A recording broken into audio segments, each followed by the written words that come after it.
Кандай жүрөсүз эже? Жакшы жүрөсүзбү? Жакшы, рахмат. Ай. Форумга барып келдик. Буюрса жакшы өткөрүп алдык. Жакшы, рахмат.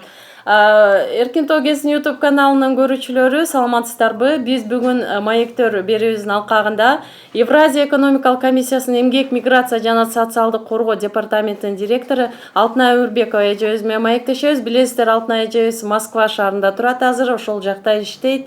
Евразия экономикалык биримдигине мүчө өлкөлөрдүн жарандарына пенсия чегерүү маселеси боюнча биз Алтынай эже менен азыр сүйлөшөбүз. Алтынай Сейитбековна, саламатсызбы?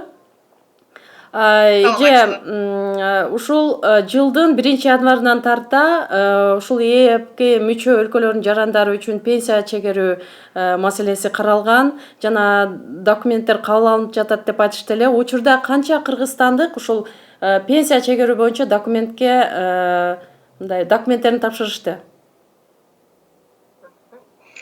Биринчиден айтып кетиш керек, сиз айтып кеткендей, ушул келишимдин күчүнө киргенине 1,5 жыл болду.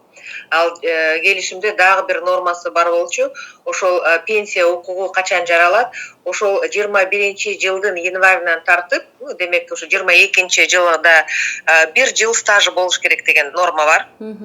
Анан ошол эле келишимде көрсөтүлгөндөй, мамлекеттик органдар, пенсия органдары комиссияга 1 жылда 2 жолу ошо отчет тапшырышат. Канча жаран кайрылды деп. Бири ошо июль айында күтүп жатабыз. Маалымат беришет жылдын аягында. Бирок буга чейин ошо 21-жылы келишим күчүнө киргенден тартып, бизде болгон маалыматка ылайык эң көп Россия Федерациясына кайрылыптыр. Ушул аралыкта 13,5 миң жаран. Бирок конкреттүү түрдө анын ичине Кыргызстан жарандары, Армения Республикасынын жарандары канча деп маалыматыбыз жок. 13,5 жалпысына кайрылды деген маалымат берилген. Анын ичинде Кыргыз Республикасында башка ошо өлкөлөрдүн жарандары бир 4 жаран кайрылыптыр. Ошол эле Арменияда 1-2 жаран, Белоруссияда эң көп Россия Федерациясына кайрылыптыр. Анан ошо июль айында бизге тагыраак маалымат берилет. Кыргызстандын канча жараны, Беларусь Республикасынын канча жараны деп, биз сөзсүз түрдө аны маалымат катары берилет. Пенсиянын өлчөмү кантип аныкталат? Мисалы үчүн биздин жарандар бул жакта 40 жыл иштеп барып, ал жакта 1 жыл иштегенден кийин пенсияга чыгышып атат да, ошол пенсия кандай болуп эсептелинет? Өлчөмү кантип аныкталат? Анан кайсыл өлкөнүн эсептери менен эсептелет? Россияныкыбы же Кыргызстандыкыбы? Келишимде көрсөтүлгөндөй, пенсия укугу жаралгандан тартып, ошол кайсы мамлекеттен пенсияга чыгып жатса, ошол мамлекеттин мыйзамдарына ылайык каралат. Ошол саналат да, ошол пенсиянын көлөмү. Мисалы үчүн, сиз жана айтып кеткендей, мисалы үчүн Кыргыз Республикасынын жараны 40 жыл эмгектенди Кыргызстанда. Анан акыркы жылдары, мисалы үчүн, Россия Федерациясында эмгектенип жатат. Анан өзүнө чечим кабыл алат, кайсы мамлекетте мен болсо пенсияга чыгам деп. Россия Федерациясында арыз жазса, демек ошо Россия Федерациясынын мыйзамдарына ылайык, ошолордун эрежелерине ылайык болот. Документтерин тапшыруу, ошол эле пенсия укугу, мисалы үчүн, Кыргызстанда 63 жашта чыкса, эркек жарандар, Россияда бул 64 деп көрсөтүлгөн. Ошондой шарттары бар. Анан документтери дагы бизде, мисалы үчүн, Кыргыз Республикасында бир топ документтер тапшырылса, Россия Федерациясынын мыйзамдарына ылайык, балким башка дагы нормалар бар. Анан бул жерде дагы коэффициент деген дагы бир системасы бар экен. Булардын саноо системасы дагы кичине Кыргыз Республикасынан айырмаланат. Бирок бул жарандын өз укугу. Ошо келишимдин эң негизги жери, Россияда жашап калса, ошо Россияда иштеп, ушул жерде пенсияга чыкса, Россия Федерациясынын ошо мыйзамдарына ылайык чыгат. Бирок 40 жылдык жанагы стажы боюнча, 40 жылдык иштеген мээнети боюнча Кыргыз Республикасы ошо Россияга экспорт кылат. Кыргызстан ошол 40 жылдык стажы боюнча өзүнчө эсептейт. Анан ошо Россияга экспорт кылат.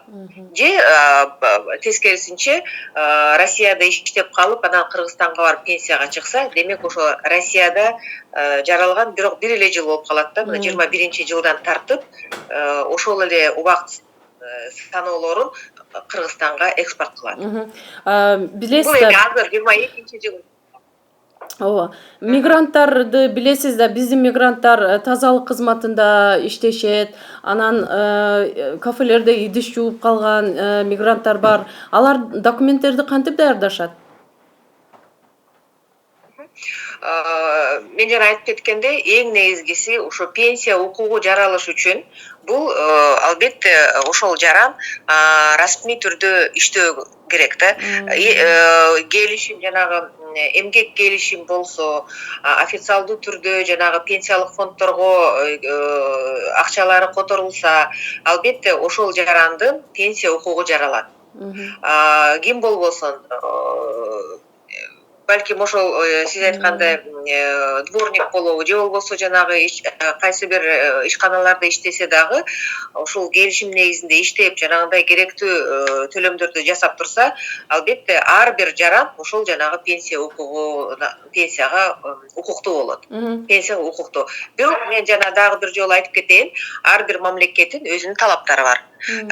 Россия Федерациясында мынчага чыгыш керек, мындай документтер тапшырыш керек, мындай эрежелери бар деп. И башка өлкөлөрдө деле ошондой. Алтын эже, ошол биздин жарандардын ичинен пенсияга чыгып, колуна пенсия алгандар барбы? Бул жанагы ошол биринчи суроого окшош кетип атат да. Мен ошо айтпадымбы, азыр июлда биз так билебиз. Бул жерде муну бир нерсени биз жакшы түшүнүшүбүз керек да. Өзгөчө ошо Россия Федерациясында эмгектенип жаткан жарандарыбыз жаш жарандар. Пенсияга чейинки деп коелук да. Орточо жаштары ошо 35-55 деп. Эркек жаран болсо ошол балким еще 64-кө чыга элек. Жана пенсия укугу азырынча жарала элек. Бирок муну биз июль айында тагыраак билебиз. Канча жаран мына пенсияга чыгып, жашы уже пенсияга жетип кайрылды деп. Бирок эми мындай орточо алсак, көп жарандарыбыз ошо Кыргыз Республикасынын Россия Федерациясына эмгектенген жарандарыбыз пенсия жашына жете элек. Алар көбүнчө жанагы 35-55ке чыккан. Бирок алардын жанагы пенсия укугу келгенде, бир 10 жылдан кийин мисалы үчүн, алар толугу менен ошо 10 жыл Россияда иштесе, Россияга кайрылса, ошол уже 10 жылдык стажы болот деген сөз да. Рахмат, Алтын Асетбек, сизге ийгиликтерди каалайбыз. Ал жакта жакшы жүрүңүз, жакшы ийгиликтерди каалайбыз сизге. Ишиңизге ийгилик. Рахмат. Рахмат.